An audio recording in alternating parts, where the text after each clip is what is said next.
साथ सोनिया सिंह।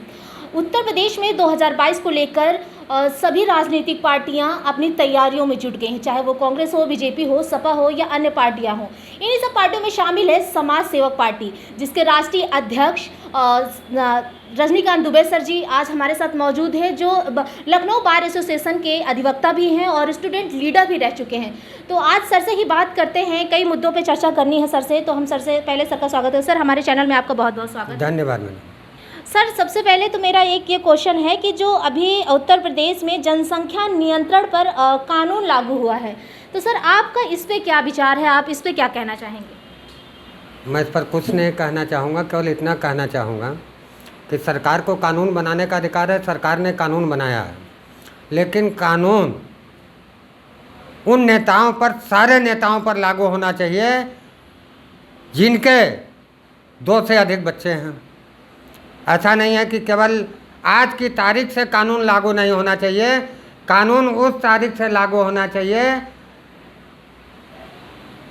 जब से कोई भी राजनेता, सांसद या विधायक बना, उसके ऊपर भी ये कानून लागू होना चाहिए। और जिसके 2 से ज़्यादा बच्चे हों वो चुनाव न लड़ सके। कानून में ऐसी भी बात होना चाहिए। चूँकि कानून अभी मार्केट में नहीं आया है, तो इसलिए उसके बारे में कुछ कह पाना सही नहीं है, लेकिन मेरा यही कहना है कि कानून राजनेताओं पर भी लागू होना चाहिए। सर, जैसे आपने राजनेताओं की बात की, तो अगर बात की जाए इन्हीं की पार्टी की, मौजूदा सरकार की, तो इन्हीं पार्टियों में कई ऐसे नेता हैं, मंत्री हैं जिनके 2 से अधिक बच्चे हैं। तो क्या उनको भी अभी से ये सारी सुविधाओं से वंचित कर दिया जाए? जी, 50% ऐसे नेता हैं जिनके 6-6, 8-8 बच्चे हैं इसी सरकार में। और रवि किशन के खुद 4 बच्चे हैं और उन्होंने ही ये बिल पेश किया है, तो उनकी विधानसभा सदस्यता सबसे पहले ख़त्म कर देनी चाहिए, क्योंकि उनके 4 बच्चे हैं। और सर, अभी मेरा एक और क्वेश्चन है आपसे कि ये जो राजधानी लखनऊ की काकोरी में बीते दिनों एक घटना हुई कि 2 आतंकवादी पकड़े गए हैं, तो अभी ये लोगों का कहना है कि जैसे ही चुनाव आते हैं तो ये सारी घटनाएं होने लगती हैं। तो सर, आपका इस पे क्या विचार है, इस पे क्या कहना है कि जो ये आतंकवादी पकड़े गए हैं? देखिए, काकोरी में जो घटना घटित हुई 11 तारीख को जी, वो घटना यदि सही है, यदि घटना सही है तो लोकल इंटेलिजेंस ब्यूरो फेल है, आईबी फेल है, मतलब सारी सुरक्षा की एजेंसियां फेल है यदि वो आतंकवादी हैं तो।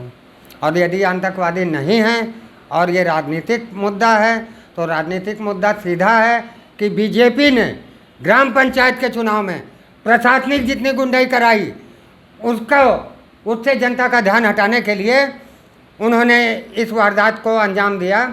और एडी ला प्रशांत कुमार जी से मेरा आग्रह है कि वहाँ पे पूरी एटीएस मौजूद थी और मुझे अच्छी तरीके से याद है कि यही प्रशांत कुमार जी विकास दुबे मामले में भी जांच कर रहे थे, उस मामले की भी जांच कर रहे थे।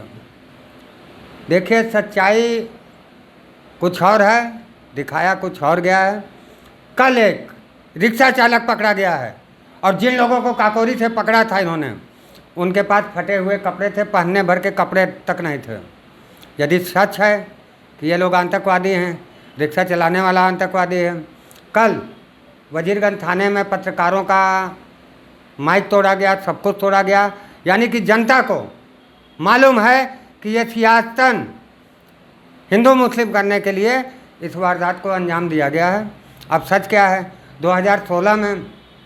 2014 में कचहरी में एक बम ब्लास्ट हुआ था, लखनऊ कचहरी में, जिसमें मुलायम सिंह सरकार अखिलेश यादव जी ने 6 बार आतंकवादियों के मुकदमे को वापस लेने के लिए एप्लीकेशन दी थी। कोर्ट ने कहा नहीं, मुकदमे वापस नहीं लिए जाएंगे। अंत में ये हुआ कि वो मुकदमा छूट गया और सारे आतंकवादी बाइज्जत बरी हो गए। तो यानी ये भी लोग भी बाइज्जत बरी हो जाएंगे। और जिस अलकायदा की बात करते हैं, अलकायदा तो बहुत पहले ही ख़त्म हो चुकी है। शायद सरकार को ज्ञान नहीं है। जनता को बेवकूफ़ बनाने का एक तरीका है राष्ट्रवाद।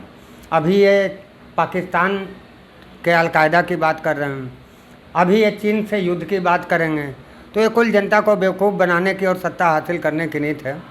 कल को मामला रिमांड पे गए हैं मुलजिम, शकील को भी पकड़ा गया है, वो भी रिमांड पे जाएगा। 4 दिन बाद सारे मुलजिम जो है आतंकवादी बाइज्जत बरी हो जाएंगे। इससे ज़्यादा कुछ नहीं होना है, क्योंकि साथ हेटियत के पास कुछ भी नहीं है। कुकर बम से लखनऊ ब्लास्ट हो सकता है। कोई भी जरा सा ब्लास्ट करके दिखा दे कि कुकर बम से एक किचन तो ब्लास्ट होता नहीं है। बात कर रहे हैं पूरे लखनऊ के ब्लास्ट होने की।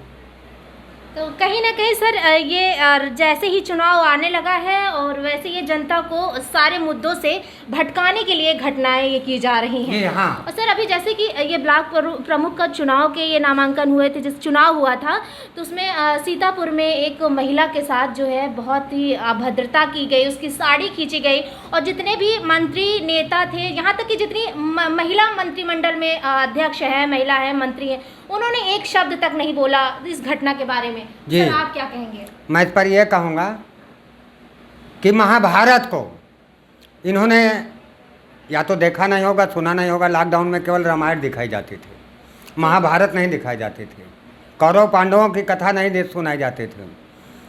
चीर हरण हुआ और ये नपुंसक खड़े होकर देखते रहे। इससे दुर्भाग्य की बात कुछ नहीं हो सकती है, चाहे वो पुलिस प्रशासन हो, चाहे जो भी हो, और कराया। और उसी चीर हरण को दबाने के लिए दूसरा मुद्दा आतंकवादी का आया। तीसरा मुद्दा मैं एडवांस में बता दे रहा हूँ, हिंदुस्तान और चीन का आक्रमण आएगा कि एलओसी पार कर रही है। एडवांस में बता दे रहा हूँ कि तीसरा मुद्दा क्या आएगा। मतलब जनता को भटकाने के लिए एक योजना ये लोग और ला सकते हैं। हाँ, एक और आएगी। जैसा कि अभी सपा के मुखिया अखिलेश यादव जी ने कहा कि वो 200 यूनिट फ्री देंगे। जी। समाज सेवक पार्टी आएगी तो जनता को एक भी चीज़ फ्री नहीं देगी, केवल एक काम करेगी, शराब को बंद करेगी। हाँ, समाजवादी पार्टी का ये बैनर भी हर जगह लगा दिया गया है कि अगर उनकी सरकार बनी 2022 में तो उत्तर प्रदेश में 300 यूनिट बिजली फ्री दी जाएगी और पहली ही कैबिनेट बैठक में 10,000 युवाओं को नौकरी भी दी जाएगी। देखिए, 10,000 युवाओं को वो नौकरी देने की बात जहाँ तक करते हैं, ज़रा ये भी स्पष्ट उनको बैनर पे ही कर देना चाहिए। मुंह से बोलने में नहीं कुछ जाता है। मैंने आपसे कहा कि वो दे सकते हैं, मैं न बिजली का मूल्य बढ़ाऊंगा, न किसी चीज़ का कर कम करूंगा। मेरी माताएं बहनें, सैकड़ों घर बर्बाद हो रहे हैं शराब से। आदमी शराब पी रहा है, न्यायालय में मुकदमे आ रहे हैं, आदमी मार रहा है, अपनी पत्नी को पीट रहा है। हम राजस्व की वृद्धि के लिए अपनी माँ बहनों के साथ अत्याचार होते हुए नहीं देख सकते हैं। हम जनता को सुविधा देंगे, लेकिन राजस्व की वृद्धि के लिए ऐसा कोई काम नहीं करेंगे जिससे कि जनता का कहीं भी अहित हो।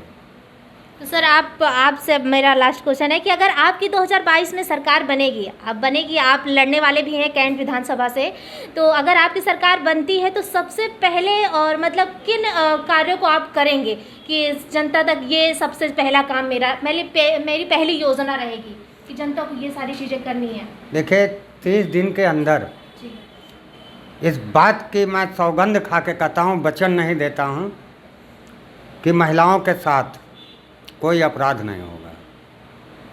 मेरा पहला मोटो ये होगा। कोई भी अपराध यदि हो गया तो जिस दिन जनता कहेगी उस दिन मुख्यमंत्री की कुर्सी छोड़ दूंगा।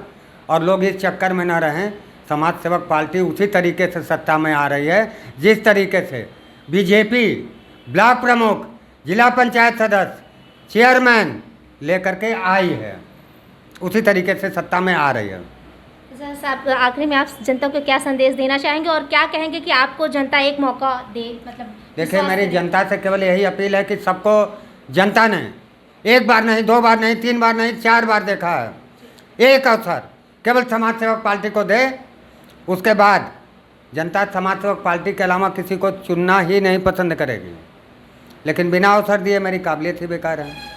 जी, मतलब आपका कहना यही है कि हम बड़े बड़े दावे नहीं करेंगे, हम काम करके जनता को दिखाएंगे, हम वादों पे नहीं जाएंगे। देखिए, ऐसा है कि यदि मैं केवल बोलता ही रहूं और करूं कुछ ना, जो बाकी नेता करते हैं, जैसे बीजेपी करती है, बोलती है हिंदूवाद, मुस्लिमवाद, राष्ट्रवाद, सारी चीज़ें आ रही हैं।